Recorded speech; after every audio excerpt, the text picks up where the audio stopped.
Dans les années 80, peu après l'accident de la navette Challenger, les contrôleurs de Houston ont commencé à recevoir des bouquets de fleurs à chaque nouvelle mission habitée. Une tradition s'est installée et l'origine de ces fleurs s'est peu à peu révélée.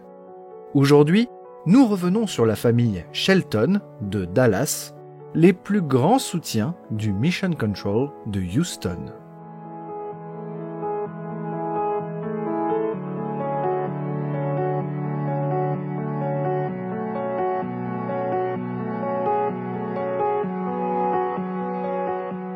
Nous sommes en 1986. Le choc de l'accident de la navette Challenger, qui a tué 7 astronautes, se répand dans le pays. Les images de l'accident, diffusées en direct à la télévision et dans des centaines de classes d'écoles américaines, sont un soudain rappel que l'espace n'est pas un milieu facile à maîtriser et que la promesse de la navette spatiale de rendre accessible l'espace à tous n'est au final qu'une utopie. Après l'accident, l'enquête présidentielle est lancée et le programme est mis en pause. Et parmi les centaines de milliers d'Américains choqués par cet accident, il y a un certain Mark Shelton de Dallas. Depuis sa tendre enfance, Mark Shelton a été bercé par le spatial. Il a suivi avec ferveur les missions Mercury en rêvant d'un jour lui aussi s'envoler dans l'espace. Malheureusement, il ne fera pas partie des heureux élus et se contentera de la vie plus normale à Fort Worth. Il ne va pas pour autant abandonner sa passion pour l'espace et va suivre toute l'épopée Gemini, Apollo, Skylab et l'iconique navette spatiale. Comme les nombreux passionnés, il a également souffert de l'accident mortel d'Apollo 1, autant qu'il s'est régalé à suivre les 6 excursions lunaires qui ont suivi. Il s'est émerveillé de voir la navette spatiale décoller comme une fusée et se poser comme un avion. Une nouvelle ère du spatial semblait alors s'ouvrir, jusqu'au 28 janvier 1986.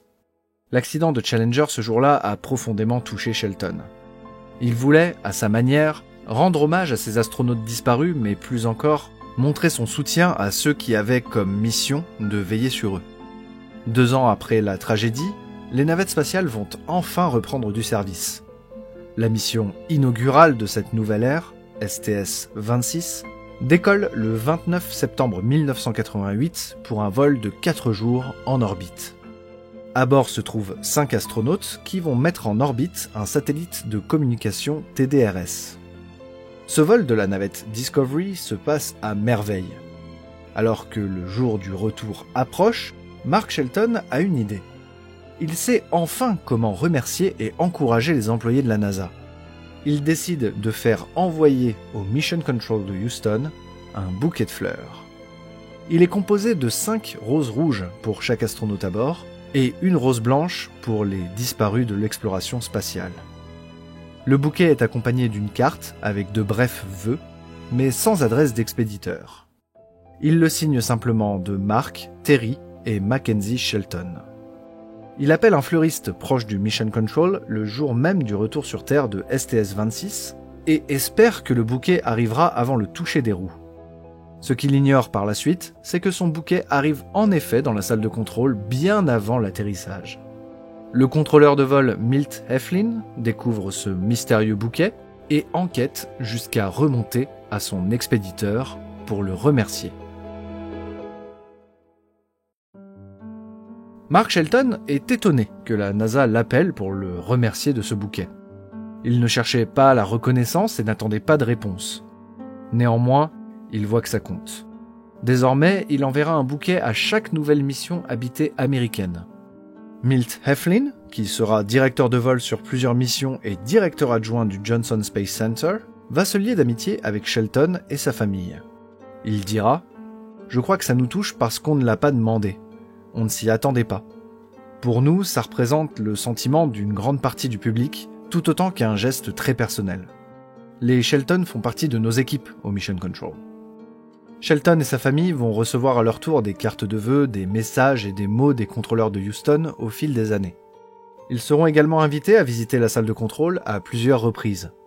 Cette reconnaissance de la NASA envers cette simple famille qui ne cherchait qu'à exprimer son soutien dépasse même les limites terrestres. Lors de la mission STS-119, le 100e bouquet arrive au centre spatial Johnson, des mains même de la famille Shelton. Les astronautes à bord de la navette en profitent pour leur adresser des remerciements en direct depuis l'espace. Cette tradition continuera jusqu'au 9 juillet 2011, le lendemain du lancement de STS-135, dernière mission de navette spatiale. Ce jour-là, le 110e bouquet de la famille Shelton arrive au Mission Control. We were surprised a bit yesterday whenever they arrived on launch day. That is the first time that has ever happened. But the family, the Sheltons, they sent us a very nice note. We're going to read it to you now. The note says, "To our good friends at Mission Control and the crews of STS-135 and Expedition 28, what a warm sight, Atlantis, the first orbiter seen in person by the Sheltons during a surprise visit to the Dallas-Fort Worth International Airport. Every second of this mission is exciting, thrilling, sad, and poignant. The handprints and heartprints of so many touch every surface, every moment. Thank you all for sharing it all, the glory and unspeakable pain with a grateful nation, a grateful planet. Godspeed, Godspeed, Godspeed, the Sheltons and the Murphys." On behalf of Mission Control and the entire team here in Houston and the entire Space Shuttle program, we want to thank those families for supporting us all these years. We look forward to this tradition continuing with our next human spaceflight program.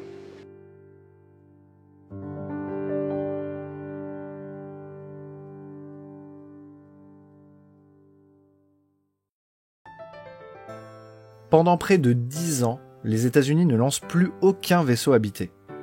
Les capsules Crew Dragon et Starliner prennent un important retard dans leur développement, et les années passent sans capsule et sans bouquet. Mais le 2 mars 2019, une capsule Crew Dragon, inhabitée, décolle du Kennedy Space Center en direction de la Station spatiale internationale. Ce vol d'essai, qui ne contient qu'un mannequin à bord, est pourtant le signe du retour des vaisseaux américains dans l'exploration spatiale. À Houston, dans la salle de contrôle, un bouquet de fleurs, le 111e de la famille Shelton, fait alors son apparition pour célébrer le lancement. Cette fois, la rose rouge est en plastique, car c'est un mannequin qui est à bord. La NASA et ses projets et missions ont toujours été une source d'espoir, de fierté et d'inspiration pour le peuple des États-Unis, et plus largement du monde entier. Nous savons tous le dévouement dont vous faites tous preuve envers le programme spatial et votre volonté de faire de chaque mission un succès, sachant que vous avez les vies de ces astronautes entre vos mains. Nous envoyons des fleurs à chaque fois car nous nous soucions du fait que vous vous souciez d'eux. Je suis tellement reconnaissant de toutes ces choses qui ont été rendues possibles grâce à l'exploration spatiale et qui aident dans notre quotidien et celui de nos enfants. Ma fille, Mackenzie, est la chose la plus importante de notre vie, et nous sommes reconnaissants de tout ce que vous faites chaque jour pour améliorer sa qualité de vie. L'exploration est un besoin basique que nous avons en tant qu'individus, comme en tant que civilisation.